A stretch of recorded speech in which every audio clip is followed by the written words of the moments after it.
Closing your company could cost you much more than you think. There are hidden fees, unexpected liabilities, and personal debts that don't just disappear.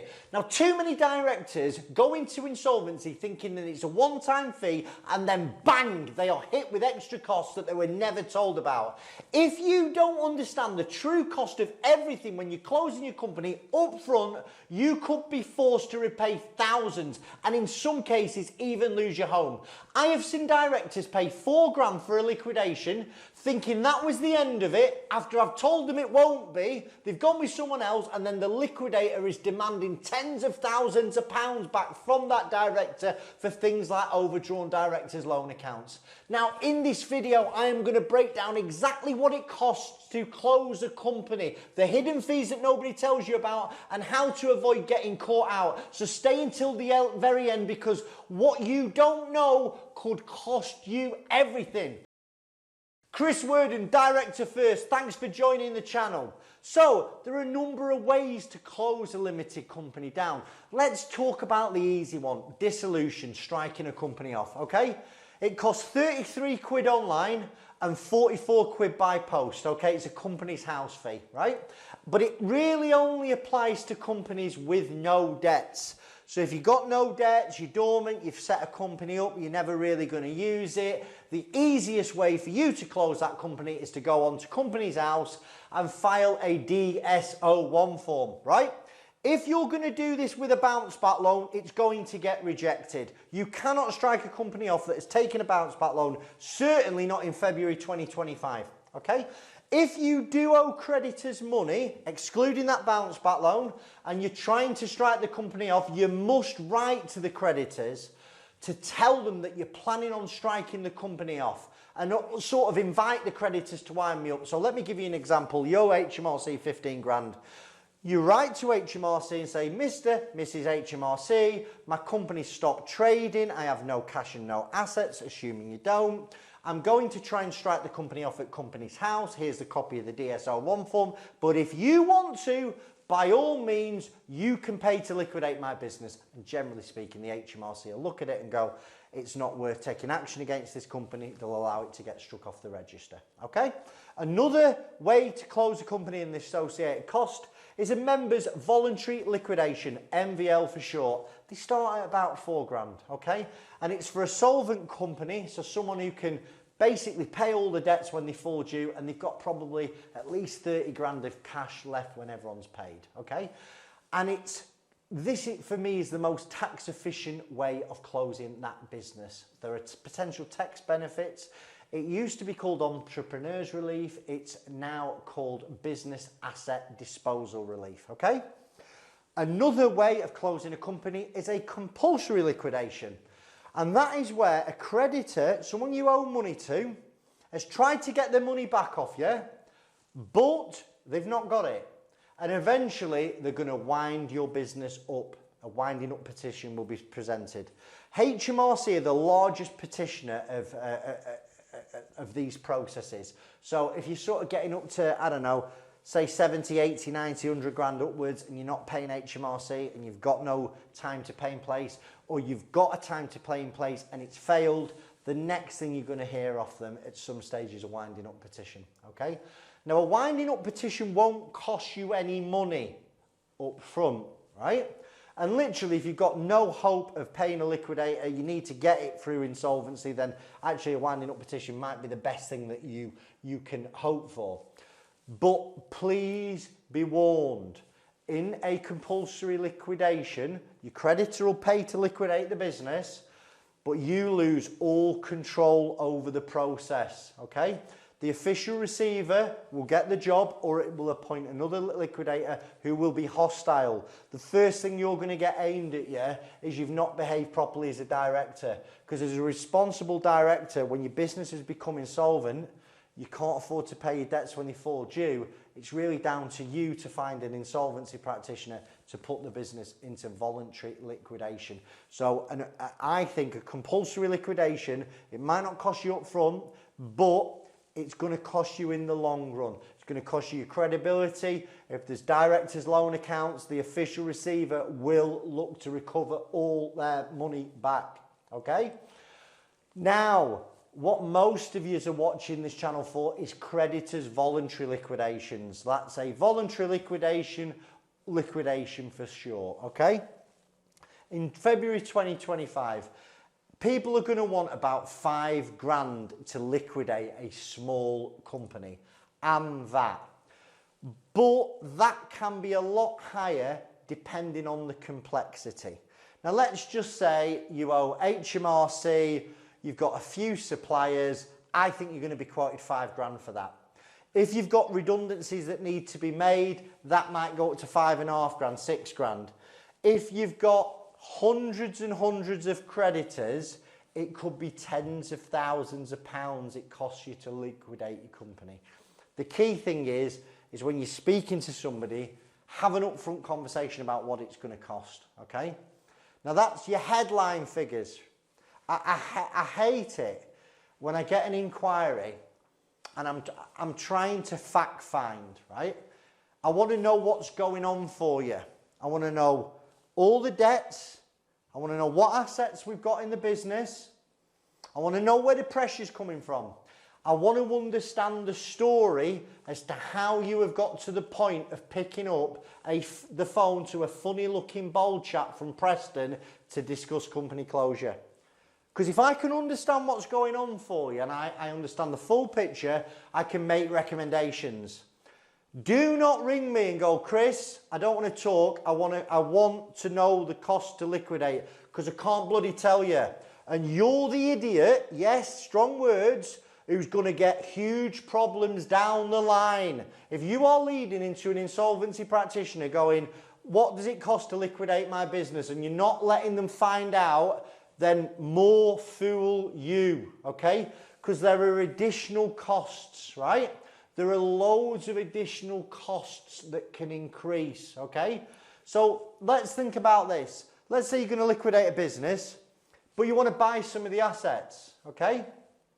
Well, if you're going to buy them assets from the business, that's going to be an extra cost, okay? That the liquidator is going to come to you for. And it's important if you are going to buy the assets, you get a valuation done by a credible agent and you are keeping that insolvency practitioner informed of what you're doing because you may sell them assets before you appoint that liquidator.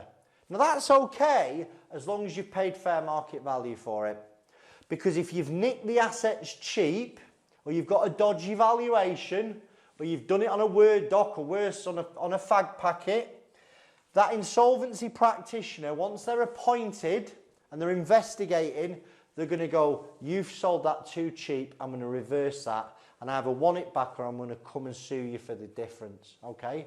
It's a real big problem for people, right? So what will a valuation cost you? Depends really. I think it'll start from about 500 quid. Could be thousands. If it's a big enough job for the insolvency practitioner, sometimes they'll let the agent build the estate.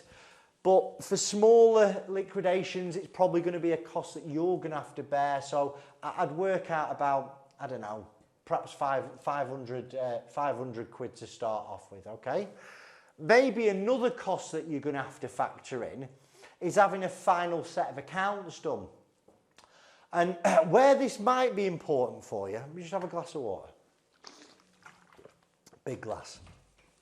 So, let's say you come to me and you've got, in your last set of accounts that are 12 months old or 18 months old or 2 years old, I can see you've got a director's loan account, right? And that is where you've took too much money out of the company and you owe the company money. And bearing in mind it's quite old. I'm going to say to you, how much money have you taken out of that business since those last set of accounts? Now, if you've continued to take money out of that business that is anything other than salary, okay? Salary is the stuff that you get taxed on at source, PAYE. It's highly likely your director's loan account has gone up. If you put money into the company, it's gone down. But most of the cases, it's gone up. And then I'm going to ask you the question, right, because you're going to be asked to pay that director's loan back once you appoint the liquidator. And I'm going to go, right, what have you got to protect?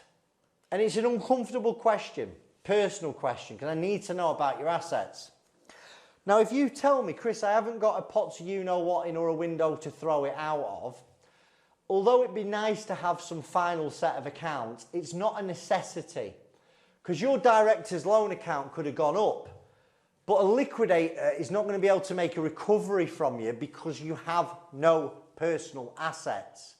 But if you say to me, Chris, I've got an house with a fair bit of equity in, I've got a buy-to-let with equity in, and I've got some savings in my savings account, I'm probably going to insist that we have a final set of accounts done. And I'll tell you why. Because maybe, depending on what was owed out, your accountant could declare some profit to reduce that director's loan account. Remember, I give you general principles here. If you've been insolvent for many, many years, there's not going to be any distributable profits, okay? But in certain circumstances, you may have only become insolvent in the last 6 months. Therefore, 18 months previous to that, there could have been some profits to distribute. So, I think it's going to be a good idea for you to have a final set of accounts. And to be honest, I always think it's a good idea to make sure your accountant's paid up to date, because we're going to need to speak to them in the insolvency, and you know, if you've not paid them, I can understand why they're not going to do any more work for you. So that's probably another cost you may have to factor in. What's the set of accounts? I know £1,000, £2,000. I'll talk to you individually about your situation, right? But this sort of leads on to the next big problem, which is these overdrawn loan accounts. Because a liquidator is going to ask you to make repayment of your overdrawn loan back into the liquidator so he can distribute it to creditors. Now, this is a problem. It's a real big problem if you've got something. If you've got equity in your property, or if you've got savings, because you're vulnerable. Now, a lot of insolvency firms, they don't talk about this until you've appointed them, by which time you've got absolutely no control over the situation and no deals are getting done, I don't think, okay? You've got I mean, listen, I obviously do these videos because I want you to pick the phone up to me. I can help you. I've got hundreds of 5-star reviews. But even if you don't, right, I want you to use this information to help you. You have got to go to the insolvency practitioner before you spend a shekel with them, right? And get them to work with you to help understand your director's loan account, okay? At the point that you're closing the company. Now, anyone that doesn't want to put any effort in, get rid of them, okay? Genuinely, they're not the firm for you. A good firm, and I'm one of them, is we will help you understand what your director's loan account liability is. And we'll do that by either working with your accountants, looking at your accounting software, or even like, you know, at the most basic level, having a look at your last set of accounts, working out how much you've drawn out of the account since that point, taking off any expenses, and then we're left with a figure. And once we're left with that figure, it's then speaking to one of the IPs and going, right, there's a director's loan account here. The insolvency practitioner is going to go, well, have we got any hope of recovery? Now, if you have property with equity in your property, the answer is going to be yes, there is a hope of recovery. Now, if you don't have a property, by the way, but you're a big earner, they're also going to look at your income and expenditure, okay? And if there's disposable income at the end of your month, they're going to ask you to make a contribution to repay your director's loan account. Now, deals can be done, okay? And that could be you pay it over an extended period of time, or you pay a lump sum and you get benefit for paying a lump sum down. There's so many different variances, okay? But it's dead important. You've got to speak to the person who's dealing with your liquidation up front about your director's loan account. And in principle, they can get a deal done. And what I mean by that is, they're always going to caveat, and an insolvency practitioner is always going to caveat, listen, they'll go through income and expenditure, assets and liabilities, the cost of making you bankrupt. I know you're not going to want to go into bankruptcy, most of you, but there's a big cost to make someone bankrupt. And when an insolvency practitioner factors in the cost of making a director bankrupt, that is when they can generally accept a lower settlement on your director's loan. I'll give you an example of one I discussed before. The director owed he didn't owe 330,000. He owed 75 grand on a director's loan. His house was worth 330,000 and the mortgage was 220,000. So you over there, the layman and laywomen, are saying, bloody hell, Chris, he's in trouble because he's got more than 75 grand equity in that property. He's going to have to pay it all back. Okay? Good job I got involved. Because what I did, I went to the insolvency practitioner. I said, we've got a 75 grand director's loan account and here is his personal situation. Yes, he's got a house that's worth 330,000 quid. But in a bankruptcy, it'd be at a for sale valuation, so knock 10% off. That house is now worth 315,000 quid. And there is a 220 grand mortgage, therefore leaving 95 grand's worth of equity. And you're sitting there going, Chris, he owes 75 grand and he's got 95 grand equity, therefore he's going to pay it all back.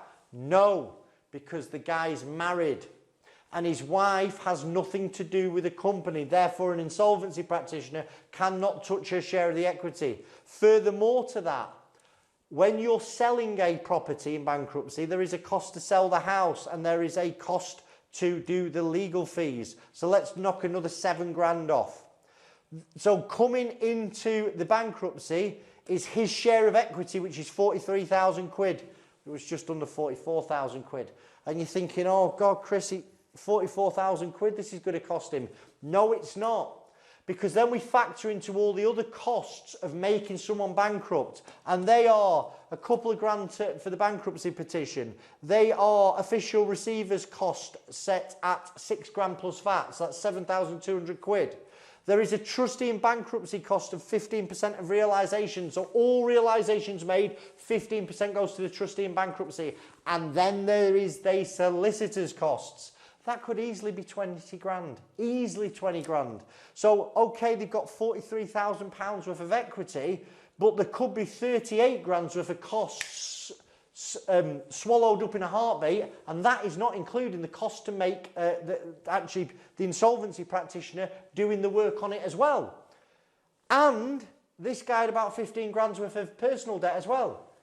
So when you factor all that in, the director offered 12 grand as a full and final. And the insolvency practitioner accepted the 12 grand because it's a better realisation for creditors than a bankruptcy. Now, if you don't know that stuff that I've just talked about, you're really, really vulnerable. Because guess what? Most people don't want to tell you about it. And you'll appoint a liquidator and they will hound you for years for a director's loan account. Now, if you work with somebody like me, I can help you understand that and I help you get a deal done. Remember, if you're in £1 million house with no mortgage, these things are harder to sort out, okay? Another unexpected cost is when you've made a preference payment. So if a director has repaid a certain creditor, like a family member or themselves, before others, these payments can be reversed. So a liquidator will reclaim these payments and they'll basically come to you and say you've made a preference payment there. Because when you become insolvent, you've got to treat everybody equally. You can't pay off that personally guaranteed loan over the HMRC. And a liquidator will chase you for it. There's one other thing that I've got to make you aware of. And it's an intercompany loan. So if your insolvent company has lent another company money, most of the time it's a connected company. So you're the director, a lot of people do it with property. Your business has become insolvent, but a couple of years ago you lent a property company 50 grand or 100 grand. Okay, could be any type of company, but it's a big problem when it's a property company.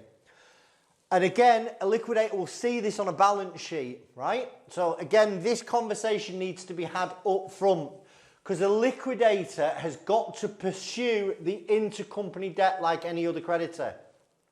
Now, I've got one at the moment where it's a mad one, this. It's like a courier in a wedding shop. And she owns a wedding shop as well, bless her.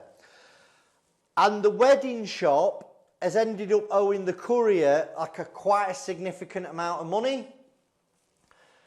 But the wedding shop has nothing. It has about £5,000 worth of stock. So the liquidator is going to look at that job, and we're going to look at it, and we've decided that it makes no sense in pursuing the wedding shop. It'll essentially be written off.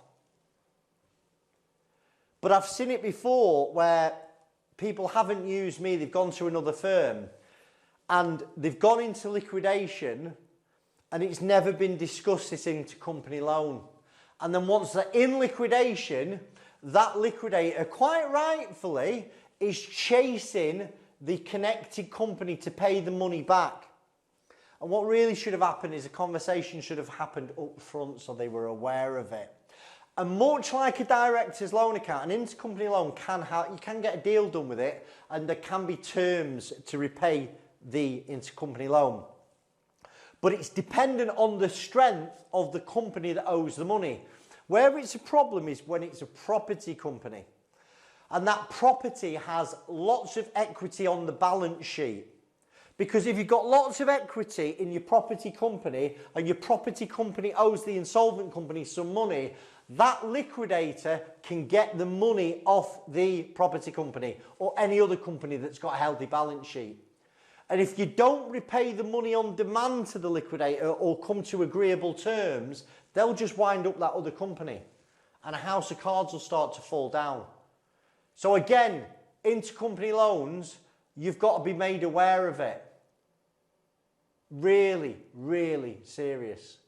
Now, I've got to talk about this because sometimes HMRC can issue things called personal liability notices. And that's where you become personally liable for some or all of the HMRC debt. They can be really, really aggressive. And it's really for people who have gone out there and gamed the system. They've done this on purpose. There's multiple insolvencies. It happens very, very rarely, but you've got to be aware of it. So remember, closing a company is not about a single fee, right? It can involve multiple costs, from legal costs to personal liabilities. You've got to seek advice early, okay? And the earlier you seek advice, especially with me, is we can minimise unexpected costs and personal risks, okay? Give you a proper exit strategy that will make a huge difference. Do not leave this to chance. If you found the video helpful, hit the like, subscribe to the channel. If you have a question, answer it and I will personally respond. And go and watch my next video that's just about here. Thanks for your time, Chris Worden.